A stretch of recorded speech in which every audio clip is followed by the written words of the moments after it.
Hello friends, स्वागत है आप सभी का आपके अपने चैनल बेस्ट ऑडियो बुक्स में। दोस्तों, आज इस वीडियो को सुनने के बाद आप वो जीत हासिल करने वाले हैं जो आज तक आपने कभी सोची ही नहीं होगी, क्योंकि इस बुक में जो हम डिस्कस करने जा रहे हैं उसमें 8 ऐसे प्रिंसिपल्स हैं जो आपके भीतर के विनर को बाहर लाने में आपकी मदद करेंगे।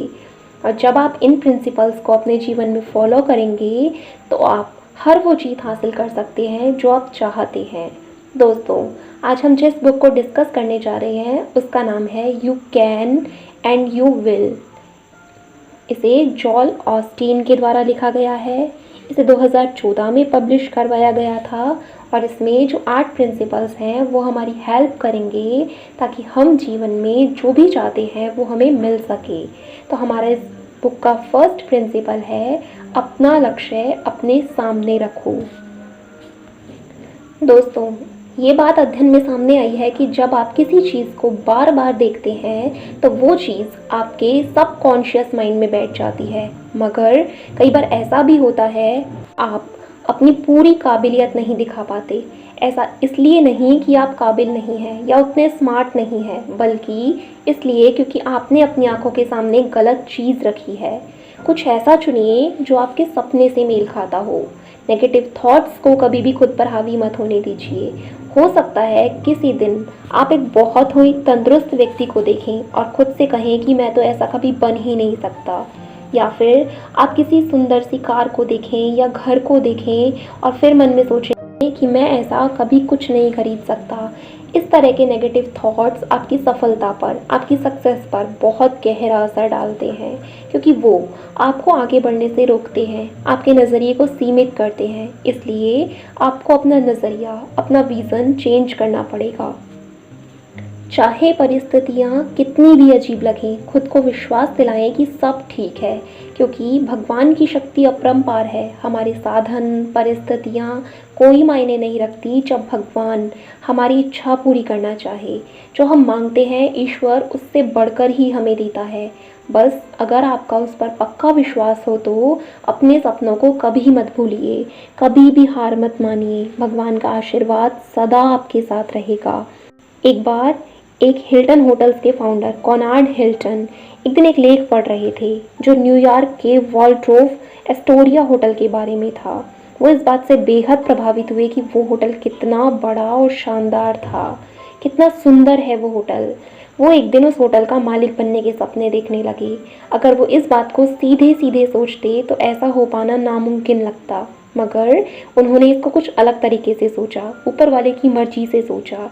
उन्होंने उस लेख में से होटल की तस्वीरें काटकर अपने सामने लगा दी और वो उन तस्वीरों को बार बार देखते रहते जब तक कि उनका वो सपना पूरा नहीं हो गया और उनकी कंपनी ने उस होटल के लगभग 2.5 लाख शेयर्स नहीं खरीद लिए। हमारी इस बुक का नेक्स्ट प्रिंसिपल है, अपनी रेस खुद दौड़ो, रन योर रेस। आपकी डेली रूटीन की जो ज़िंदगी है, इसमें ऐसे कई लोग होते हैं जो आपकी ज़िंदगी को कंट्रोल करने की कोशिश करते हैं। हो सकता है उनका इरादा नेक हो, मगर अपनी ज़िंदगी को नियंत्रित करने वाले, उसे कंट्रोल करने वाले सिर्फ आप होने चाहिए। आपको अपनी रेस खुद ही दौड़नी पड़ेगी।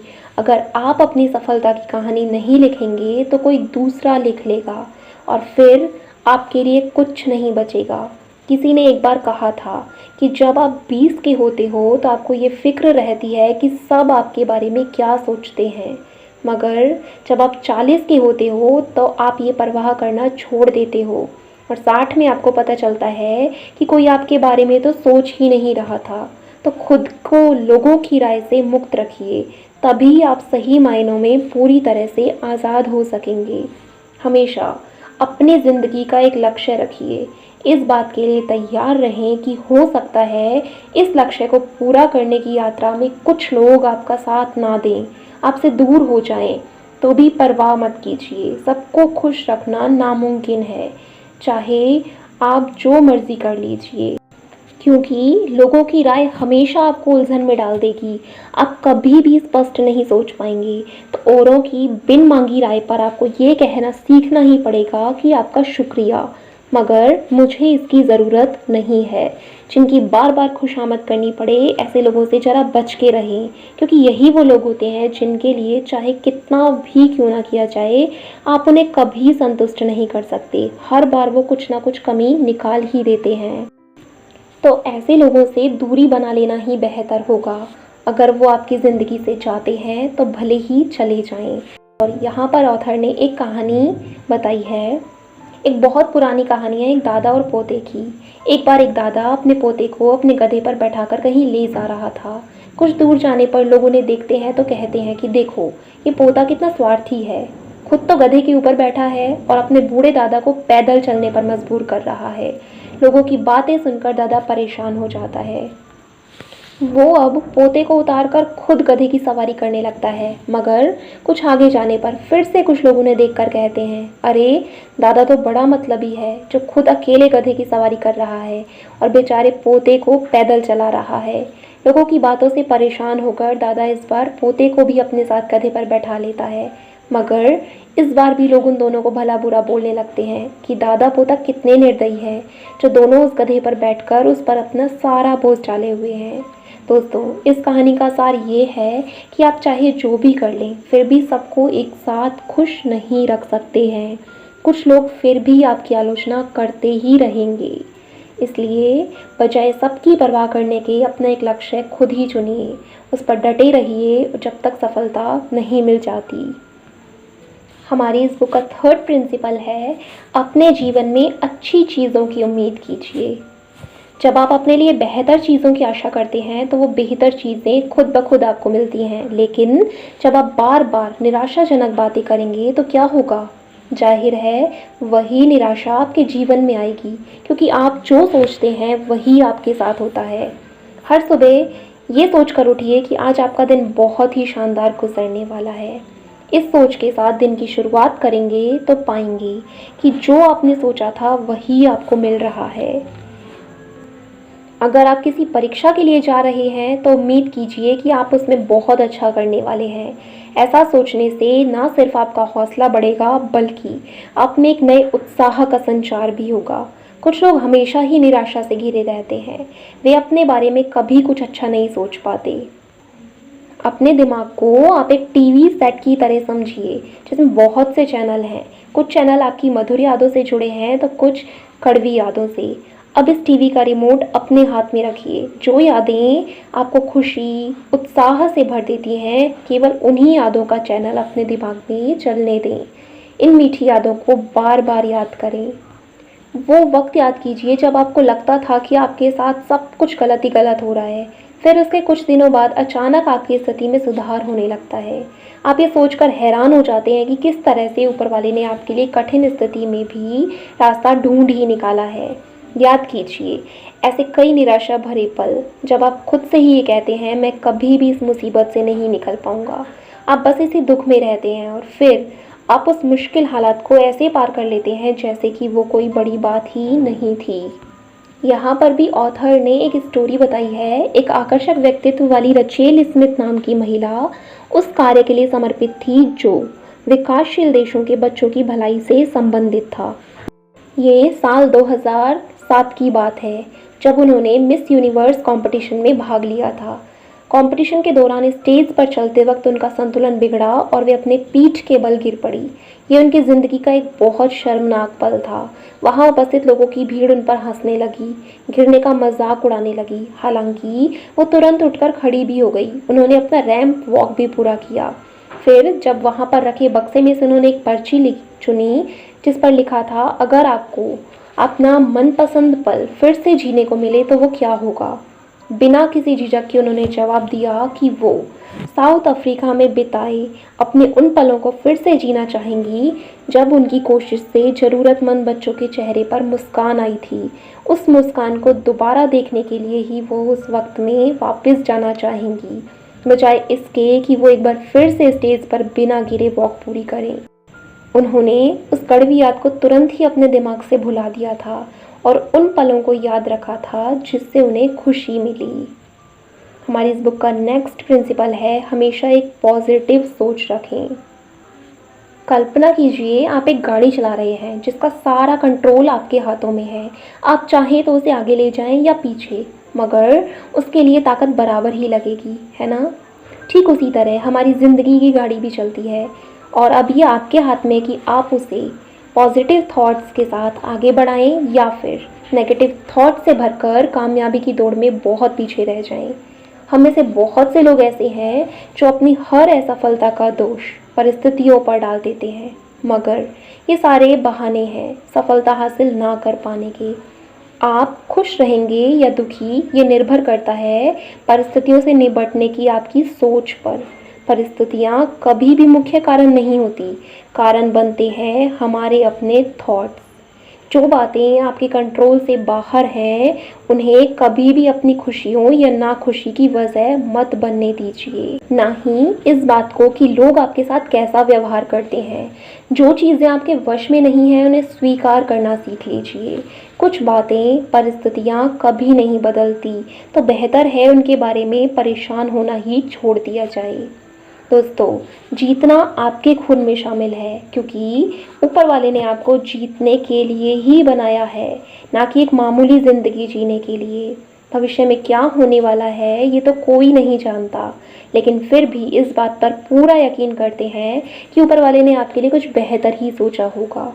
अब अगर इसके बावजूद भी किसी कारण आप मनचाहा प्राप्त नहीं कर पाते तो भी निराश मत होइए। ये कहना शुरू मत कीजिए कि मुझे तो पहले ही पता था कामयाबी मेरे नसीब में नहीं है। बजाय इसके आप ये कहिए, शायद भगवान की कुछ और इच्छा होगी, शायद उसने मेरे लिए कुछ बेहतर सोचा होगा। यहाँ ऑथर कहते हैं कि आप लोगों के दो समूह लीजिए, उनमें से एक समूह के लोग आशावादी हैं और दूसरा समूह निराशावादी लोगों का है। अब परिस्थिति चाहे जो भी हो, उन दोनों समूह के लोगों के सामने एक जैसी ही चुनौतियाँ रखें। जब आप परिणाम देखेंगे तो हैरान रह जाएंगे। आशावादी लोगों के समूह ने उन चुनौतियों से निपटने का कोई ना कोई रास्ता निकाल लिया होगा, मगर निराशावादी अपने स्वभाव के अनुसार यूं ही हाथ पर हाथ धरे बैठे होंगे। तो जाहिर है ये सभी बातें आपकी सोच का ही परिणाम होती हैं। अब ये आप पर निर्भर करता है कि आप कैसी सोच रखते हैं, पॉजिटिव या नेगेटिव। दोस्तों, हमारी इस बुक का नेक्स्ट प्रिंसिपल है अपना बेहतरीन देने की कोशिश करें। एक एवरेज इंसान बनकर रहने की बजाय सबसे बेहतर बनने का प्रयास करें। एक आम इंसान बनकर रहना भूल जाएं। आप आम जिंदगी जीने के लिए पैदा नहीं हुए हैं। हमेशा कोशिश करें कि आप अपना बेहतरीन दें, अपना बेस्ट दें। ये ज़रूरी नहीं कि हर बार अपने मकसद में आप सफल रहें, फिर भी आपको तसल्ली होगी कि आपने अपना बेस्ट देने की कोशिश की। जो आपसे उम्मीद है उससे बढ़कर कीजिए। इसके लिए आप अपने लक्ष्य को अपने सामने रख सकते हैं और फिर एक पॉजिटिव रवैये के साथ अपनी जीत का विश्वास कीजिए। उन बातों को अमल में लाइए जो आपको मंजिल तक पहुंचाने में मदद करे। कोशिश कीजिए अपने रोजाना समय से 10 मिनट पहले उठने की, काम पर 5 मिनट पहले पहुंचने की। सफलता और काम में तरक्की हासिल करने का यही एक रास्ता है। आज जिस दौर में हम रह रहे हैं वहाँ कंपटीशन इतना अधिक है कि अगर हम कड़ी मेहनत नहीं करेंगे, नई चीज़ें नहीं सीखेंगे, खुद में सुधार नहीं लाएंगे तो सफलता की इस दौड़ में बहुत पीछे रह जाएंगे। हर रोज़ सोने से पहले अपने पूरे दिन को याद कीजिए। खुद से सवाल कीजिए, क्या मैं साधारण हूँ या कुछ बेहतर बनने की कोशिश कर रहा हूँ। दोस्तों, ये कभी ना सोचें कि अगर ये उन्हें नहीं आता तो भला मुझे कैसे आएगा। इतनी मेहनत करें कि सफलता सिर्फ आपके कदम चूमे। अपनी एक आदत बना लें कि आप जो भी काम हाथ में लें उसे बेहतर से बेहतरीन करने की कोशिश करें, फिर चाहे वो काम कितना भी छोटा क्यों ना हो। कुछ ऐसे काम जो आपके ना चाहते हुए करने पड़ते हैं, उन्हें भी ये सोचकर कीजिए कि भगवान के नाम पर आप वो कर रहे हैं। यकीन मानिए, एक ना एक दिन भगवान आपको इसका इनाम ज़रूर देगा। जॉल, इस किताब के राइटर, पहले एक चर्च में पेस्टर हुआ करते थे। एक दिन जब वो पार्किंग लॉट में अपनी कार पार्क कर रहे थे, तब कार का दरवाज़ा खोलते वक्त उसमें रखा कचरे का डब्बा नीचे गिर गया। उन्होंने वो डब्बा उठा लिया, मगर हवा के कारण सारा कचरा पार्किंग लॉट में इधर उधर बिखर गया। अब जॉल ने सोचा, चूंकि कूड़ा बीनना उनका काम नहीं है और उन्हें देर भी हो रही थी, तो इसे ऐसे ही रहने दिया जाए। मगर तभी उन्हें ऊपर वाले का ध्यान आया। उन्होंने फैसला किया कि वो सारा कचरा बीनकर वापस उस डब्बे में डालेंगे। जब उनका काम खत्म हुआ तो उन्होंने देखा वहाँ गाड़ी में बैठे एक दंपत्ति जॉल को ही देख रहे थे। उन्होंने गाड़ी की खिड़की खोली और जॉल को बताया कि वो जॉल को चर्च में देख चुके हैं और आज वे जॉल को इस स्थिति में देखकर जानना चाहते थे कि आखिर जॉल क्या करते हैं। कहना ना होगा कि जॉल ने भगवान का शुक्रिया अदा किया जो उसने उन्हें शर्मिंदा होने से बचा लिया। तो इस तरह भगवान ने उन्हें उनकी नेकी का फल दिया। हमारी इस बुक का नेक्स्ट प्रिंसिपल है अपनी मंजिल की तरफ बढ़ते रहें। दोस्तों, आप चाहे कितने भी माहिर और अनुभवी क्यों ना हो, सीखना कभी मत छोड़िए, क्योंकि सीखने का कोई अंत नहीं है। जीवन में इतना कुछ है सीखने के लिए कि आप जिंदगी भर भी सीखें तो कम है। कई लोग सोचते हैं कि एक बार स्कूल या कॉलेज की पढ़ाई पूरी हो जाने के बाद उन्हें कुछ और सीखने की आवश्यकता नहीं है, कुछ नया पढ़ने की ज़रूरत नहीं है। तो क्या आप भी जो कुछ सीखते हैं क्या वो सिर्फ स्कूल तक ही सीमित है? नहीं, बिल्कुल नहीं, क्योंकि ये सीखना कभी ख़त्म नहीं होता। ऐसी कई चीज़ें होंगी जो आपने अब तक सीखी ही नहीं होंगी। अगर आप में कोई स्किल है, कोई हुनर है, तो उसे प्रैक्टिस कीजिए और प्रैक्टिस करके उसे निखारिए, क्योंकि जब आप सीखना छोड़ देते हैं तो आप अपने उस हुनर को खोने लगते हैं जो भगवान ने आपको आशीर्वाद स्वरूप दिया है। क्योंकि अगर आप प्रैक्टिस करना छोड़ देंगे तो कोई और आपसे आगे निकल जाएगा, आपको पूरे 1 साल के लिए पछाड़ देगा। आप चाहे जो भी हो, एक टीचर, डॉक्टर, इंजीनियर, लॉयर या फिर कोई एक मामूली कामगार या फिर एक स्टूडेंट ही क्यों ना हो, खुद को आगे बढ़ने से कभी मत रोकिए। आप हमेशा एक शिशु बनकर नहीं रह सकते, आप बड़े होते हो, आपके शरीर की बनावट बदलती है और धीरे धीरे वक्त के साथ आपका दिमागी क्षमता भी बढ़ती जाती है। आप कभी मत सोचिए कि आप अपना वक्त बर्बाद कर रहे हैं या बस समय गुजार रहे हैं। बस जो भी करें पूरे दिल से करें। अगर वो करना आपकी मजबूरी है तो भी उसे बेहतर बनाएं, क्योंकि आप कभी नहीं जान सकते कि ऊपर वाला आपको कब बेहतर मौका दे दे। दिन के 24 घंटों में से बस 2 घंटे अपने लिए निकालिए, अपने खुद के वो 2 घंटे। इस वक्त में आप नई चीज़ें सीखें, अपने हुनर को निखारें और वो सब करें जो आप करना चाहते हैं। हमारी इस बुक का नेक्स्ट प्रिंसिपल है सेवा करें। यदि आप नाखुश हैं तो कुछ अलग करने का प्रयास करें। हम नाखुश तभी होते हैं जब हमारा सारा ध्यान खुद पर और अपनी ज़रूरतों पर होता है। सिर्फ अपने पर फोकस करने के बजाय दूसरों की ज़रूरत के बारे में भी सोचना चाहिए। हम सिर्फ लेने के लिए नहीं बल्कि देने के लिए भी बने हैं। कभी ऐसा भी होता है कि आपका कोई जानने वाला जिसकी सालों से आपकी कभी बात नहीं हुई, एक दिन अचानक फ़ोन पर आपसे मदद मांगता है। तुम्हें तो बस ज़रूरत के वक्त ही मेरी याद आती है, ऐसा कहने के बजाय खुशी से अपने दोस्त की मदद करें। इसे ऊपर वाले की मर्जी समझें कि आप दूसरों के काम आ रहे हैं। अब अगर भले ही बदले में आपको कुछ ना मिले, एक शुक्रिया भी ना मिले, तो निराश ना हो, क्योंकि वो कहावत तो आपने सुनी होगी ना, नेकी कर और दरिया में डाल। दोस्तों, यहाँ सेवा करने से मतलब सिर्फ आपके दोस्त या सहयोगी ही नहीं है, बल्कि वो तमाम लोग हैं जो आपकी ज़िंदगी में शामिल हैं। गरीबों और बेसहारों की मदद करने वाले लोग भगवान के बहुत प्रिय होते हैं। जब आप किसी अनाथ को भोजन देते हैं तो उसके चेहरे की मुस्कुराहट आप कभी नहीं भूल सकते। अपने दिन की शुरुआत अगर लोगों की मदद से करेंगे तो आपका पूरा दिन सुकून से बीतेगा। आप औरों को खुश करके खुद की परेशानियां भूल जाते हैं।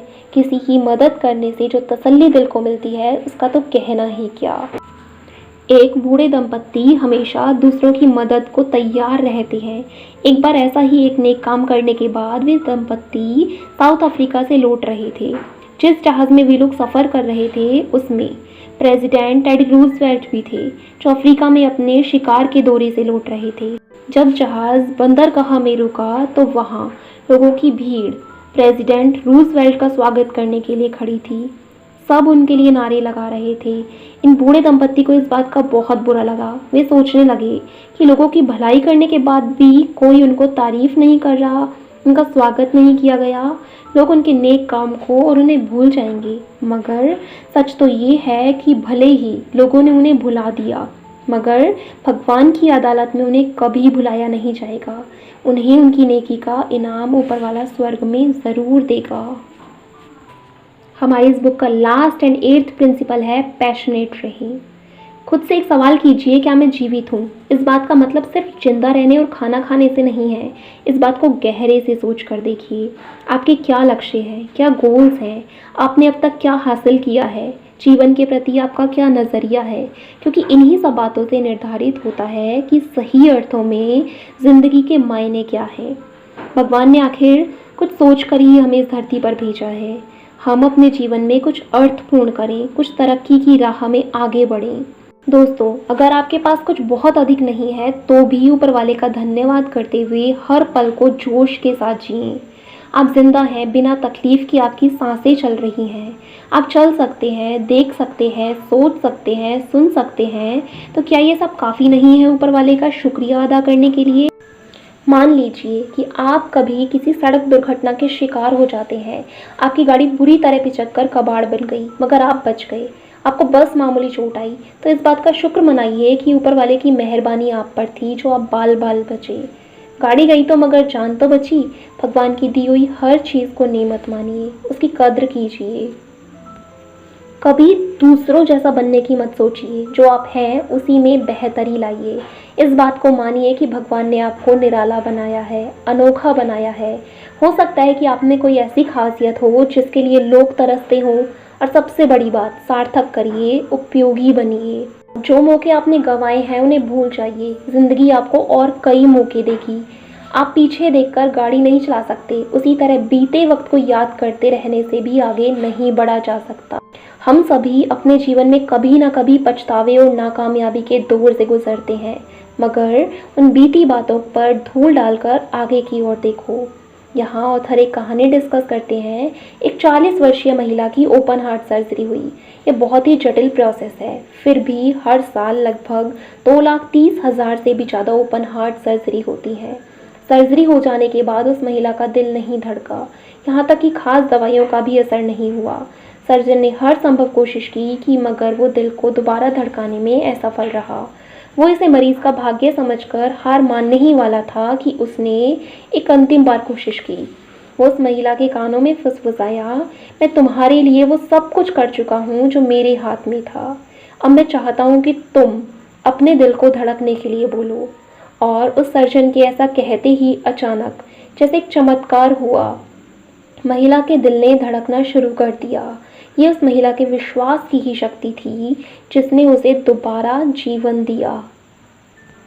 तो दोस्तों, ये थे हमारे 8 प्रिंसिपल, जिनको फॉलो करके आप ज़िंदगी में कुछ भी कर सकते हैं, क्योंकि you can and you will.